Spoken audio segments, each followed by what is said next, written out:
very first episode of Recruit CRM LinkedIn Live. My name is Jason Chad, and I'm the Managing Director of Chat Management Group and Chat Tech, and I'm going to be your topic expert today. So thanks for joining me. I guess first a bit about me. I began my career at IBM in sales and channels back in 1998, and I was there until 2002. IBM was a fantastic company. But then it wasn't the right fit for me. I really wanted to do something a bit more entrepreneurial. And for the past 22 years, I've been leading the tech and sales practice in our recruiting space here. So I'm dedicated to connecting exceptional talent with innovative companies and making sure everyone's successful. I've also been very involved in the HR tech space as a leader, investor, and advisor. And I have a real passion for this part of the business. So I'm thrilled to have you all here today for what promises to be a very insightful discussion on the future of recruitment. And so before we dive in, I want to give a big thank you to Recruit CRM for inviting me to and organizing the session. And I'm looking forward to having a really good chat. So today we're going to be exploring a topic that's everyone's talking about in recruitment right now. It's redefining how the whole business is working, and that is AI. And the question is, what happens when AI does the hiring? So everyone's talking about the importance of AI in your recruiting operations and all that, but it's really vital to explore these advancements and how they're practically impacting your recruiting process and the overall candidate experience. So when I started recruitment, finding the right candidate meant really endless hours of manual database work, searches, cold calls. It was a very, very time-intensive process before you got the chance to actually talk to a candidate. And you fast forward today, and the transformation's been kind of remarkable. We've moved from the paper resume to digital profiles. We've moved from manual databases to intelligent matching, and really we've taken away a lot of the gut feel, and we moved into data-driven decisions, which is kind of cool. So according to the SHRM, by 2025, half of the HR departments globally are going to be using AI, and already 25% are using them today. So this is pretty serious stuff. So the first question is, what is the real game changer? Well, for me, the real game changer has been matching algorithms. And so what I mean by this is systems that can instantly analyze thousands of profiles, comparing job requirements with candidate qualifications at a scale that is kind of unimaginable just a few years ago. And so when everyone talks about matching, think of the old school, we're talking about kind of the Boolean search, keyword searching. And long story short is we're not doing keyword searching anymore. So AI is using machine learning and natural language processing to really understand both the candidate profile and the job spec and kind of do a proper match. So it's not just looking for keywords and matching like, hey, does this person have this word in their resume and this person have that word in the job spec? It's really understanding both and understanding what skills and sub-skills are required. For example, if you're looking for a good sales leader, you're looking for someone that has good coaching and mentoring skills, understands how to motivate people, understands how to hire people, understands performance management.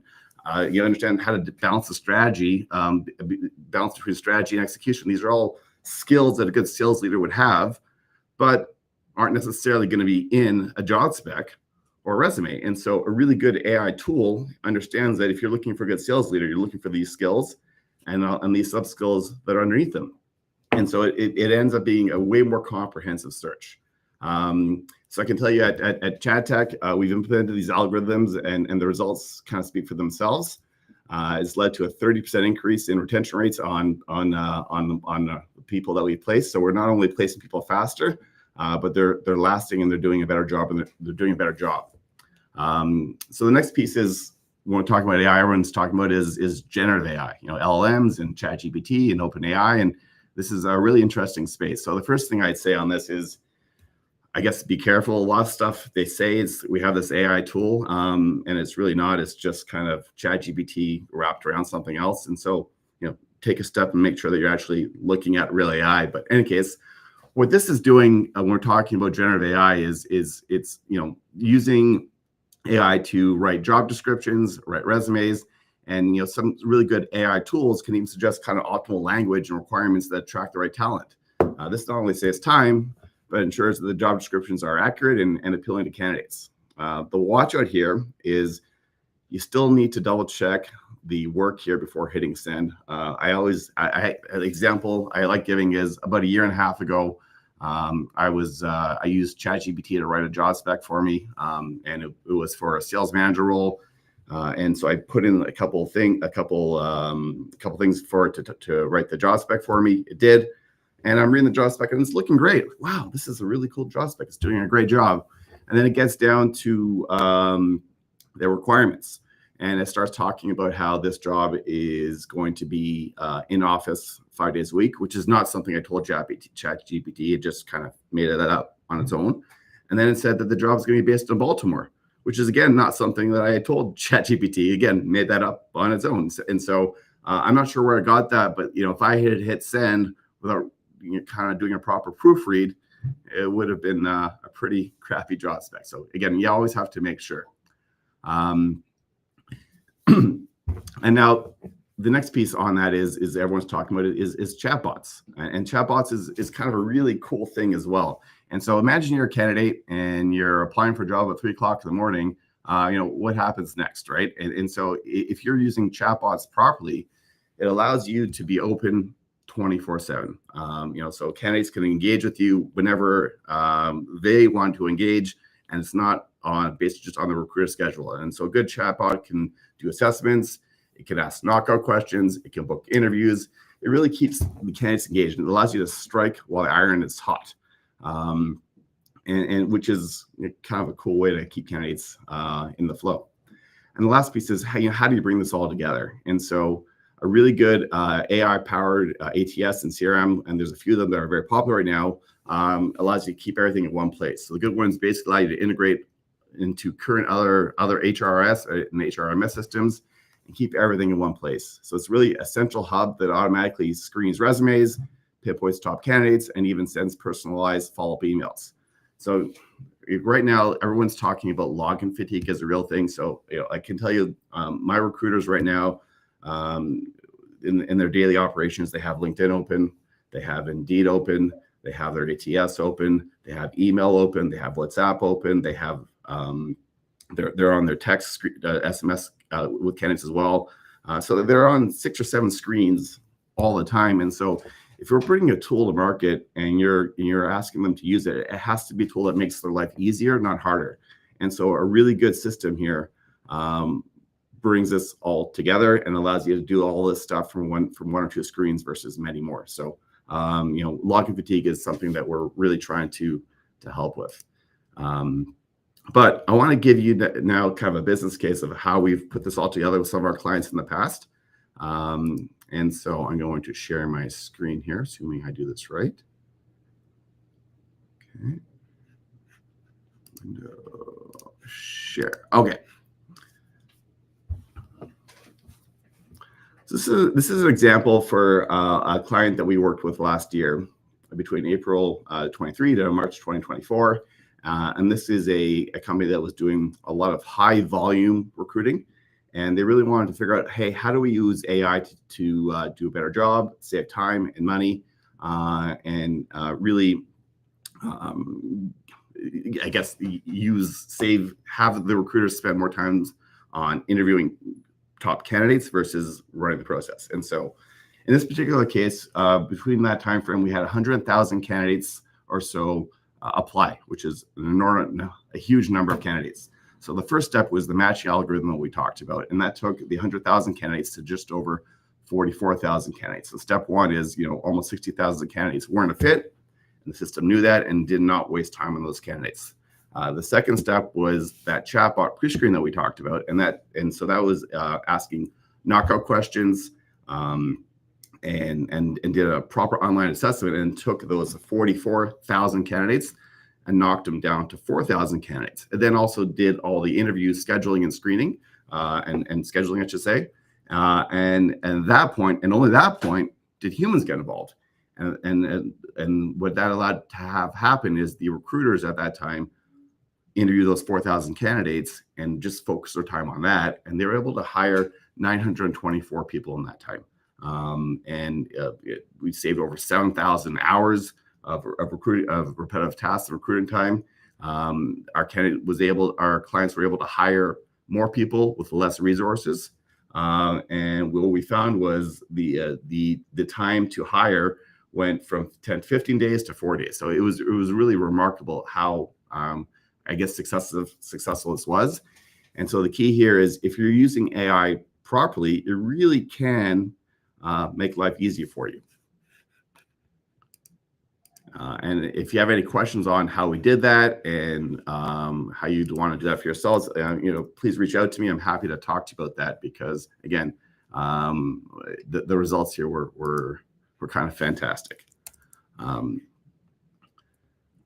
But, and here's the but, despite all kind of these advancements, it's kind of really essential to remember that AI tools are just that, they're tools. And their effectiveness really hinge on the skill level, experience, and mindset of the recruiters that are using them.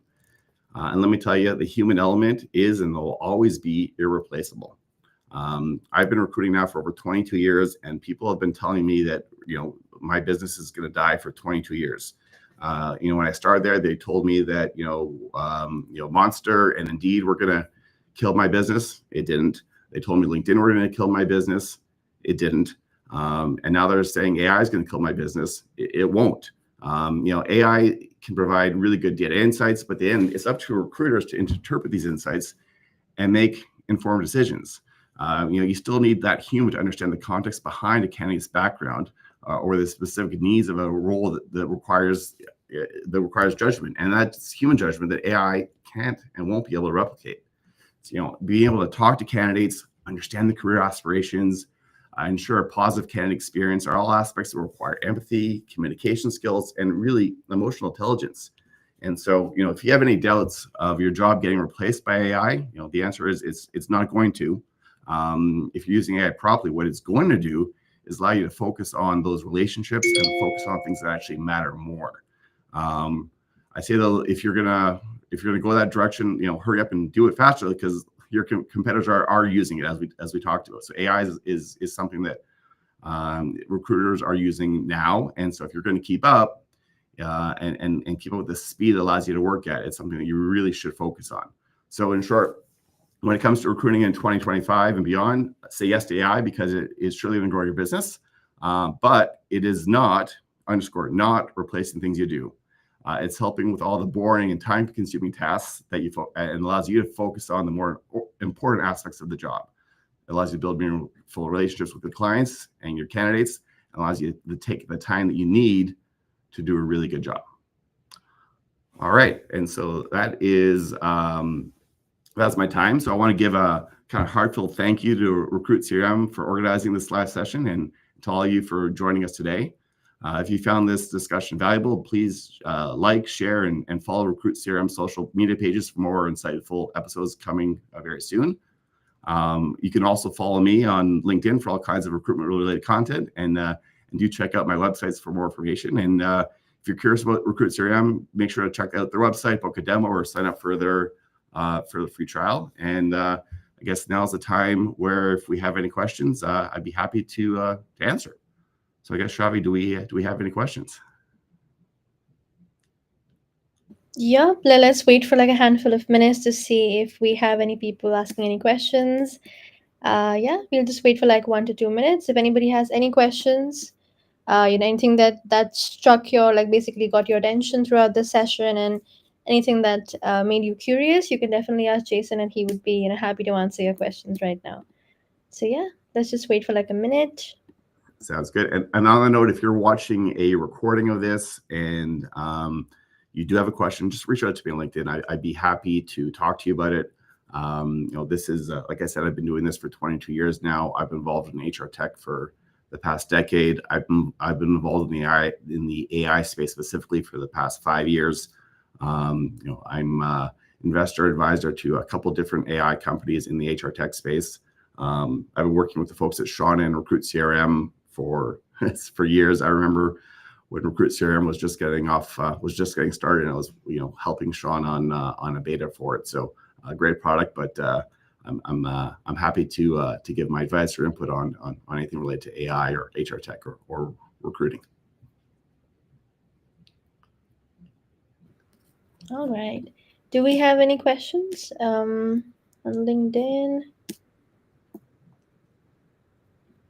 Yeah, nothing that I can see, but this recording will be available on LinkedIn for everybody to watch. We also went live on YouTube, so people can tune in there as well.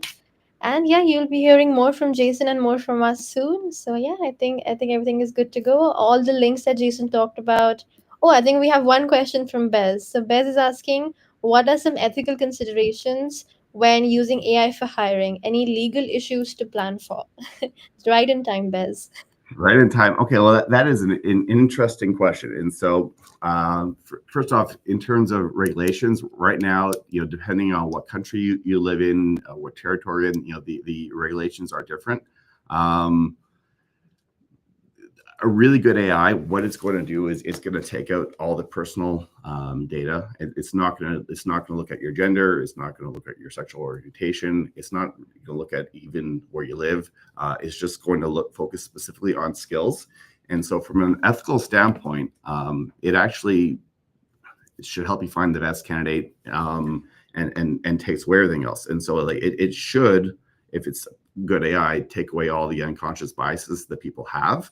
And so ethically is actually a better tool, because I can tell you, when you're looking at a resume and you're seeing where they live and you see what school they're at, where they've gone to, I mean, there's unconscious biases that you can't control. And if you've trained your AI properly not to look at those things, it actually solves the problem.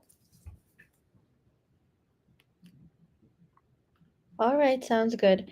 I'm trying to see if there are any more questions that I can find on LinkedIn.